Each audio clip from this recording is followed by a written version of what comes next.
Now let's start with the summary of the story. So this story is about Indigo, right? And we have seen that how this all started. So there was a peasant, a poor sharecropper from Champaran in Bihar who actually visited Mahatma Gandhi. Actually, he visited the annual meeting which was held in December 1916 in Lucknow, where the annual meeting of Indian National Congress was there. So there he had gone to seek help for the condition of the condition of his people in Champaran, and there someone told him that you must speak to Mahatma Gandhi, and that's how we see that Rajkumar Shukla, who was this peasant, he actually addressed his problem, addressed the issue of exploitation and oppressiveness of the peasants against the Britishers to Mahatma Gandhi. So Rajkumar Shukla, the resolute peasant. Gandhi starts narrating the incident which made him decide to spur the exit of the British from India. The incident occurred in 1917. Gandhi had gone to the December 1916 annual convention, that is the annual meeting of the Indian National Congress Party in Lucknow. A poor and emancipated peasant, Rajkumar Shukla, had approached Gandhi there. Now, Shukla was one of the sharecroppers of Champaran, which is a place in Bihar. Now, Shukla wanted Gandhi to visit his place, to visit Champaran and look into the condition of the peasants there. He came to the Congress session to complain about the injustice of the landlord system in Bihar. Now, what happened? So, Gandhi, obviously, he was there to attend that meeting, and when Rajkumar Shukla met him, so he told him about the problem. But Mahatma Gandhi, he said that, I have a number of commitments. I can't come with you right now. So, I will finish that commitment first and then I will come along with you to Champaran. And Gandhi, he had never heard of the name Champaran, of the place Champaran before. But when he told this peasant, Rajkumar Shukla, that I have some prior commitments and only later I will be able to come to your place. So, the determination of Rajkumar Shukla was there. In what way? Because it was the determination of Rajkumar Shukla that he just kept following Mahatma Gandhi everywhere, and at the end Mahatma Gandhi had to give it, and he actually decided to visit Champaran. So Gandhi had other commitments, but Shukla accompanied him everywhere for weeks. He never left Gandhi's side. Gandhi was very impressed by his tenacity and agreed to accompany him to Champaran. He told him to come to Calcutta and take him from there. And when Gandhi visited Calcutta after some months, he found Shukla already present there. So the willpower, not exactly the willpower, but the determination of this man, Rajkumar Shukla, he was so determined that he actually, waited for Mahatma Gandhi at Calcutta. He, followed him everywhere, just so as to convince him to come to his place and see the condition of the poor peasants there. Now, visit to Rajendra Prasad's house. So Mahatma Gandhi, when he finally visited Calcutta, so there, Rajkumar Shukla was already waiting for him, as instructed by Mahatma Gandhi. So, looking at him there, he was so much impressed that he decided to visit his place. But before that, Rajkumar Shukla took him to Rajendra Prasad's house. Now, when they both reached Rajendra Prasad's house, he was not there. But the servants had already recognized Rajkumar Shukla. Why? Because he had probably come there so many times that the peasants were now able to recognize him. So they told him that, Rajkumar Shukla is not here, he is out of town, and he may wait here. He can, take shelter here for the night. But those peasants could not recognize Mahatma Gandhi. And Mahatma Gandhi was dressed so simply that they thought of him to be another peasant.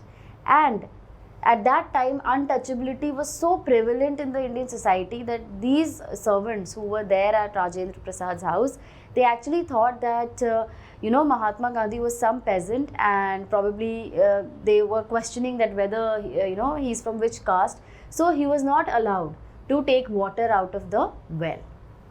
So, visit to Rajendra Prasad's house and then of Muzaffarpur.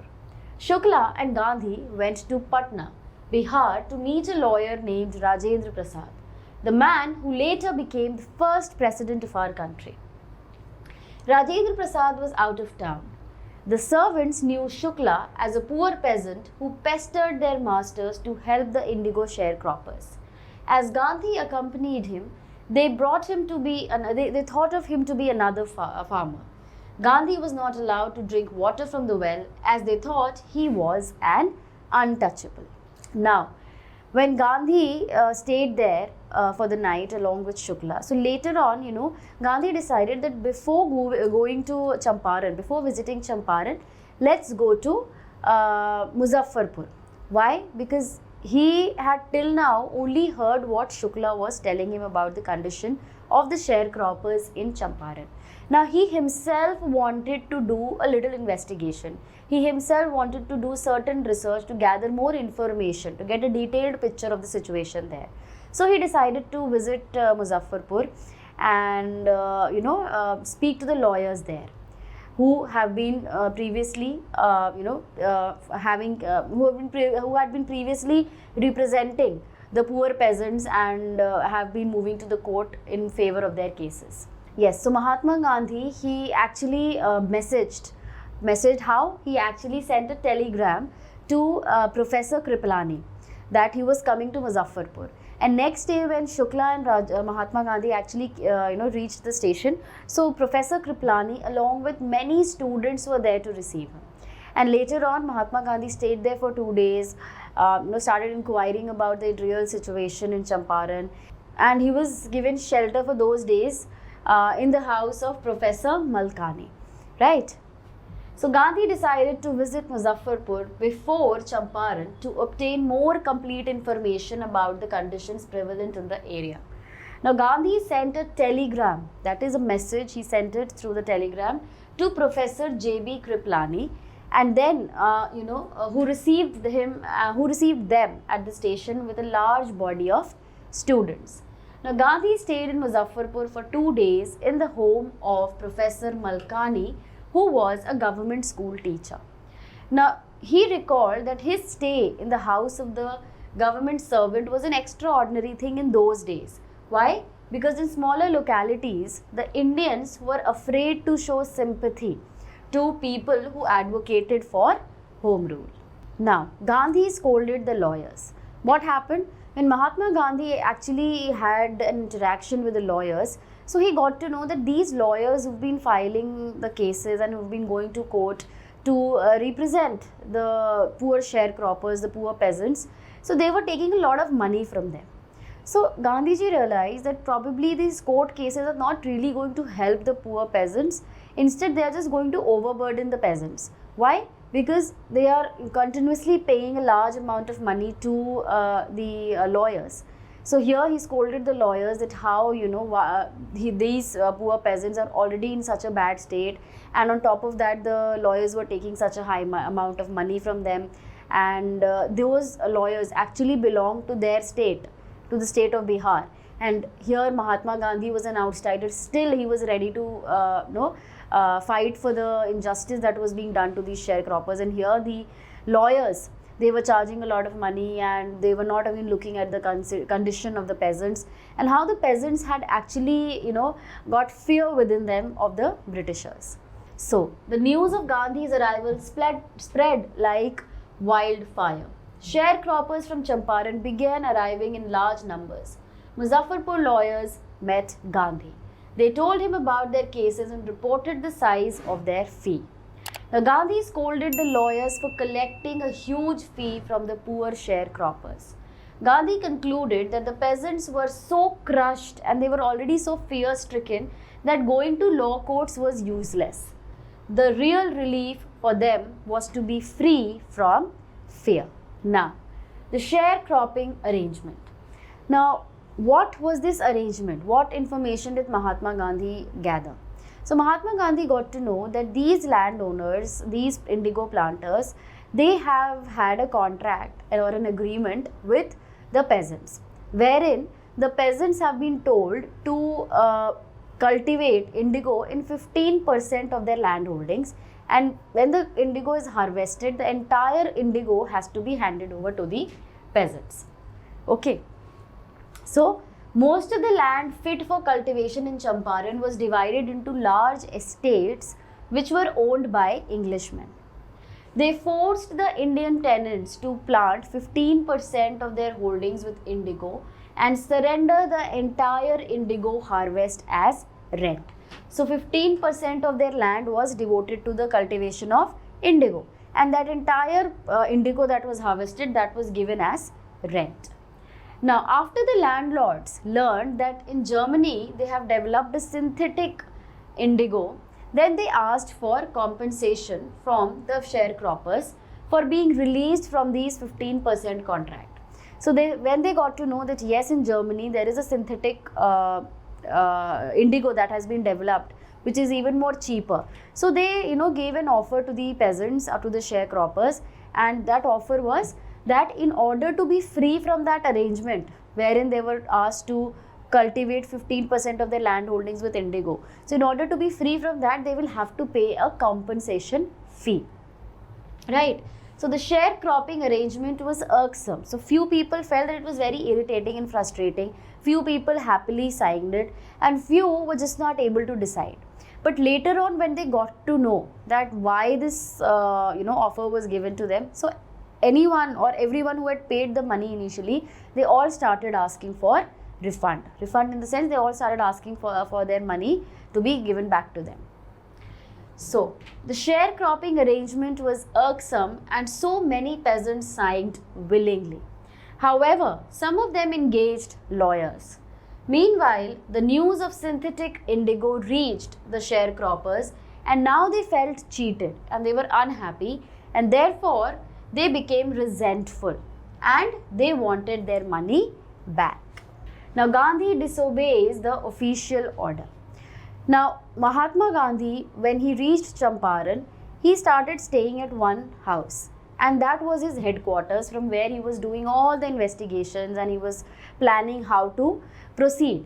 So at one point, Mahatma Gandhi got to know that there was a peasant in a nearby village who was mistreated. So Mahatma Gandhi decided to just go and visit that peasant. So while he was on his way to that peasant's house, so suddenly the messenger from the police, that is from the Britishers side, there was a messenger who came and who asked him to go back to his house. So Mahatma Gandhi at that point, he did not argue and he went back to the house. And later that day, he was told that he was actually forced by the police head that he should actually leave Champaran and go. But at that time, Mahatma Gandhi said that he is not going to leave Champaran. And that is when there was a summon that was given to him where it was asked that he had to appear in court. So Mahatma Gandhi, just because he disobeyed the official order where it was asked for him to actually leave Champaran, he disobeyed that. Therefore, he was asked to be present at the court for a justification. So, it was amidst such chaos that Gandhi arrived in Champaran. He visited the secretary of the British Landlords Association in order to piece together all the facts. He was met with resistance. The secretary told him that no information would be given to an outsider. Gandhi answered that he was no outsider. He then visited the British commissioner. Gandhi reported that he was bullied and asked to leave Tirhut. Now Gandhi proceeded to Motihari, the capital of Champaran, and there a vast multitude greeted him. Using a house as headquarters, he continued his investigations. Now a report came that a peasant had been maltreated or mistreated in a nearby village. Now Gandhi decided to check the matter himself, and then what he did, he actually decided to go and visit that peasant. And then on the way, he was ordered by a police superintendent's messenger to return to the town.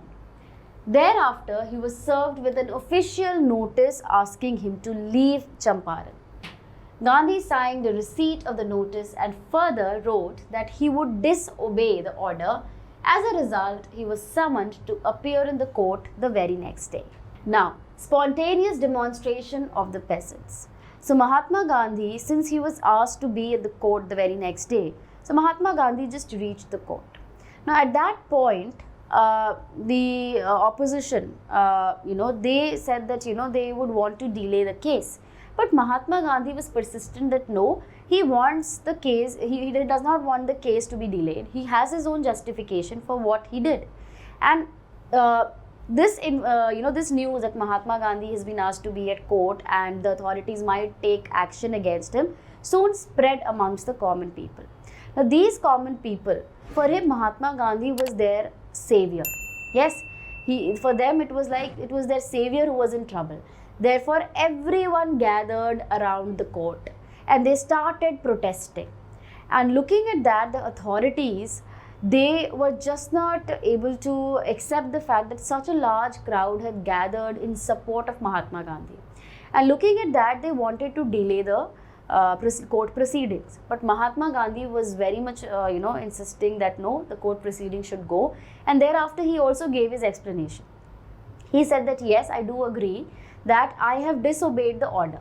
But on one hand, if I have disobeyed the order and I could be going against the law in that case, but on the second side, on the second way, what he has done is on the humanitarian ground. He has acted on humanitarian ground, which has actually brought him to Champaran.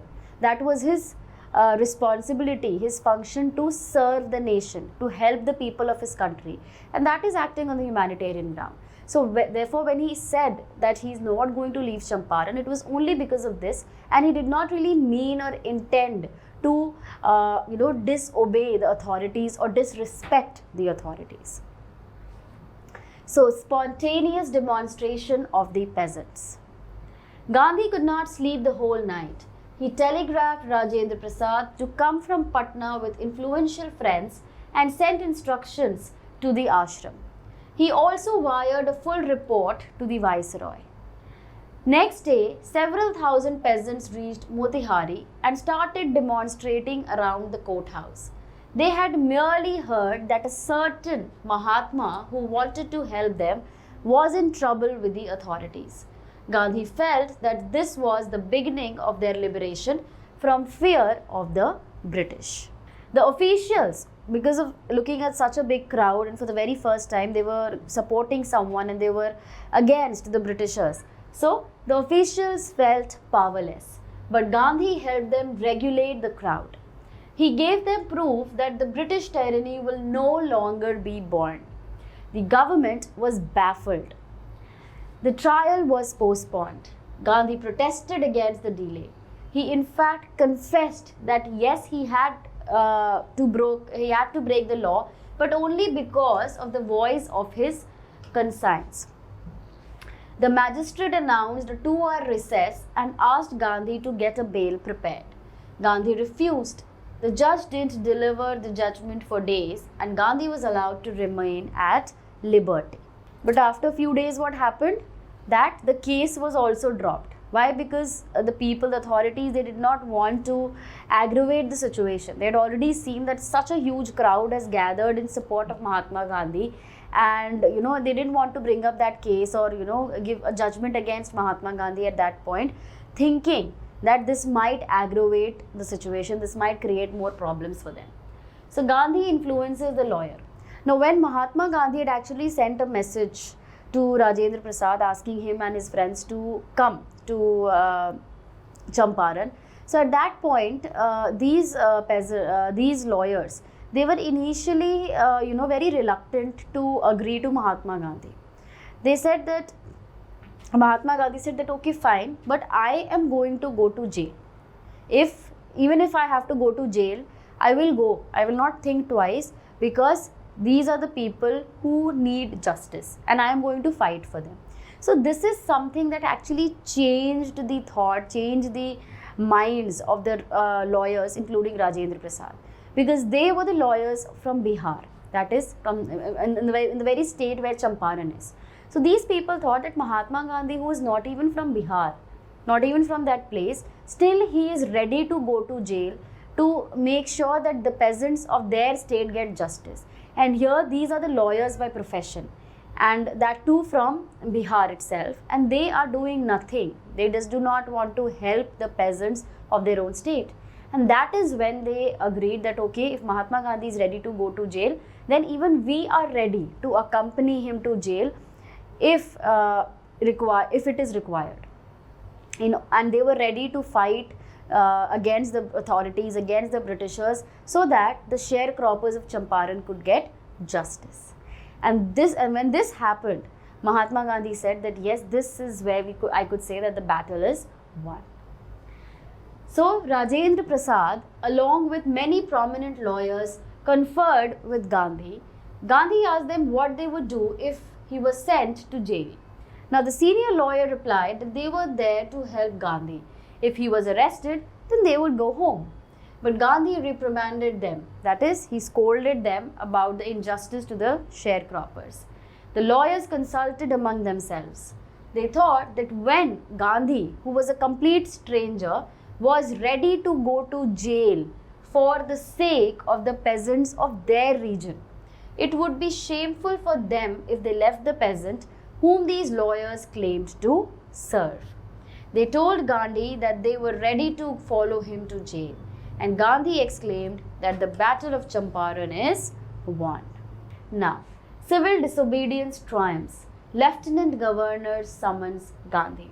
Now what is happening? That Gandhi was informed that Lieutenant Governor of the province had ordered the case to be closed. I told you they wanted the case to be closed because they did not want it to infuriate the people. They did not want to make the situation more explosive.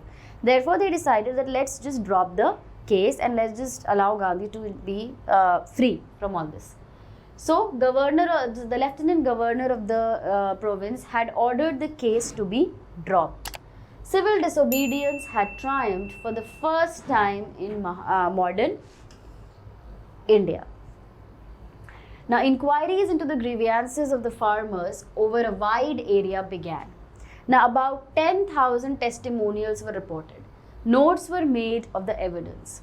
The whole area throbbed with activity, and the landlords protested vehemently against the inquiries. So, obviously, the landlords will protest intensely or strongly against the inquiries because they were at fault. They were thinking that if such an intense investigation is going on, then definitely they would be caught. And what actually followed? That all the evidence after the inquiry, it was after the investigation, after a lot of inquiry, it was proven that the landlords were at fault. They had cheated the people. They had actually cheated the people, and they took large amount of money from them. So now what happened? In June, the Lieutenant Governor, Sir Edward Gate, summoned Gandhi. Gandhi had laid out detailed plans for civil disobedience if he did not return from the summons. The Lieutenant Governor, after having some 4 protracted meetings with Mahatma Gandhi, appointed an official commission to inquire into the situation. Gandhi was the sole representative of the peasants in the commission. And what were the findings of the commission? Gandhi agrees to 25% compensation. So I told you that the landlords were found guilty, and it was found that they had actually extorted, they were actually taken a lot of money from the peasants by fooling them, by cheating them. And now it was said that they will have to return the money. Now the question was, how much money should they return? Will they be paying the complete amount or what? So Mahatma Gandhi told them that 50% they will have to pay. But the landlord, they said that we want to pay 25%.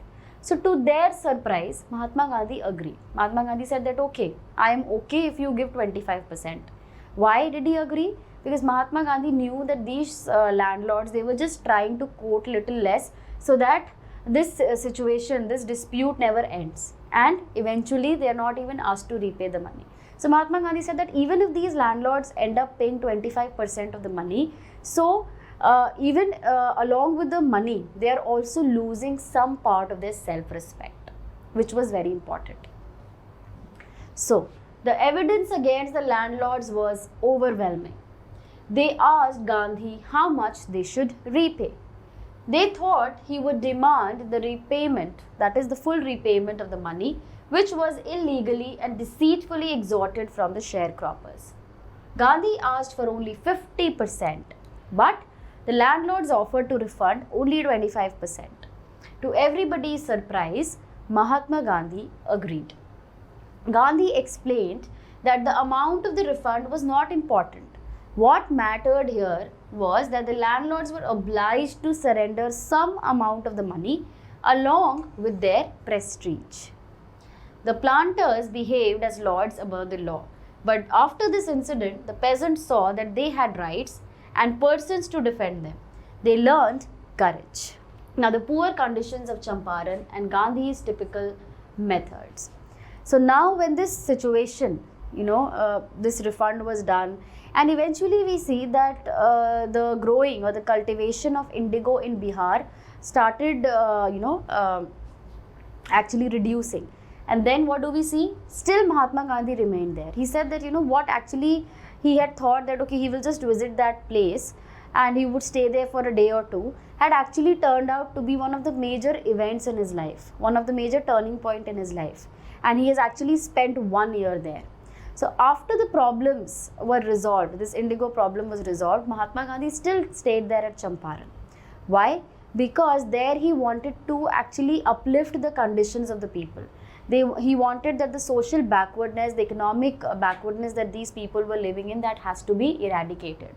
So for that, he actually opened primary schools, and many of his disciples and even his own son came there to teach.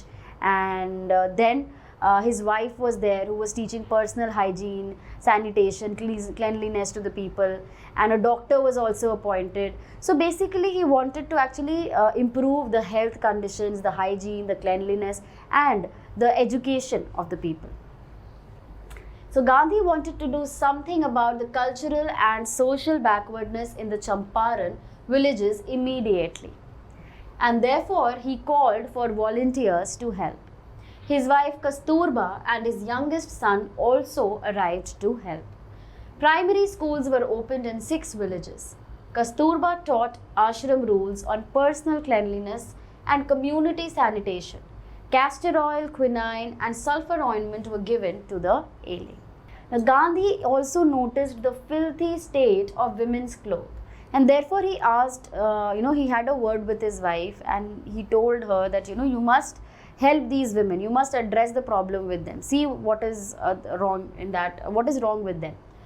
So one woman took Kasturba into her hut. She showed her that there was no boxes or cupboards for the clothes. The sari that she was wearing was the only one that she had. Now Gandhi kept a long distance watch on the ashram. He sent regular instructions by post and asked for financial accounts. The Champaran episode was a turning point in Gandhi's life. He explained that what he actually did was an ordinary thing. He declared that the British could not order him about in his own country. So it is his country and he can do anything, and the Britishers, the foreign power, cannot dictate their terms to him. Now Champaran was an attempt to free the poor peasants from exploitation, and it didn't begin as an act of defiance. This was the typical Gandhi pattern. His politics were intertwined with the practical day-to-day problems of the millions. So Gandhi's way of politics was that he was not just having an idea in his mind that, okay, this is how I am going to implement. But his way was actually addressing the day-to-day problems of people. Even the smallest problems were being addressed, right? And this was his way of politics, by giving his service or by devoting his actions to the well-being of the people. So self-reliance, the making of a free Indian. So in all the things that Gandhi did, he tried to mold a new free Indian who could stand on his own feet and thus make India free. Now, Charles Freer Andrews, he was an Englishman, and he actually was a great follower of Mahatma Gandhi. And he was given a task for which he had to go to some other place, Fiji. But before going there, he actually came to meet Mahatma Gandhi at Champaran. And at that point, many of Mahatma Gandhi's colleagues like Rajendra Prasad and the other lawyers, they actually said that it would be better if we actually ask or take help from from Andrews. Why? Because he is an Englishman, so we can use him, and actually it will be better for us to fight against the authorities, against the Britishers. But Mahatma Gandhi never agreed. He said that no, this is our fight. We must learn to fight our own battles. We must not be dependent on others. Rather, we should be self-reliant. We should be courageous. We should fight our own battles. We should know what our strengths. We should know about our strengths. So, Gandhi's lawyer friend wanted Andrews to help them. Gandhi strongly opposed the suggestion. According to him, asking for Andrews' help was showing the weakness of their hearts. He assured them that the cause was just and they must rely upon themselves to win the battle. Gandhi in this way taught them a lesson on self-reliance. Self-reliance, Indian independence, and help to the sharecroppers were all that they needed. And on this note, we come to the end of the summary.